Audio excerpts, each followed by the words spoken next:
The history of art in 3 minutes. The oldest art we know of is about 40,000 years old.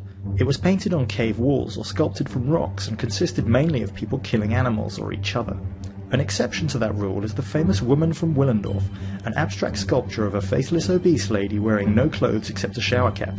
After a while, people started to write things down, and proper history began. Civilizations developed in Egypt, Persia, Mesopotamia, Greece, Rome, India and China. This highly significant period in art history gave the world pots, earthenware, crumbling temples, more pots, gods, warriors, warriors on pots, gods on pots, cats, god cats on pots.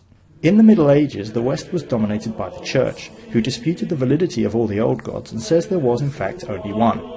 Art could no longer feature unrealistic things like multi-limbed elephant dancers or winged bearded man-horses, but had to be about things that happened in the Bible. This more realistic, down-to-earth approach gave us morose men in yellow hats, morose men in pink shawls, and lots of glowing babies. Then came the Renaissance and a return to the material world. Real-life places were rendered in 3 dimensions, convincing use of perspective became widespread, and the human body was shown as it really is. Many images, however, remained religious in nature, and so also featured flying men with laser beam eyes, done realistically. Eastern art continued to develop in its own distinct way, often showing scenes from nature or the everyday world, like mountains, people kissing, or men in dressing gowns getting angry at other men in dressing gowns for riding albino dogs. Then came modern art and the dawn of the isms. Impressionism, Expressionism, Cubism, Dadaism, Surrealism, and other isms too numerous or rude to mention. The experiences of global war, the march of technological progress, and the popularization of theories about the universe and the human mind, as espoused by the likes of Einstein and Freud, left their indelible mark on our species. The artistic gloves were off and it was time to experiment. Shapes, splats, blocks of colour, ghost popes, weeping women, fluorescent lights, urinals, and unmade beds. All could be considered art in this brave new world. People argued the point, saying some modern art was modern art!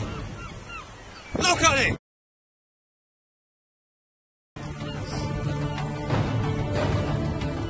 Art today is a many-headed creature.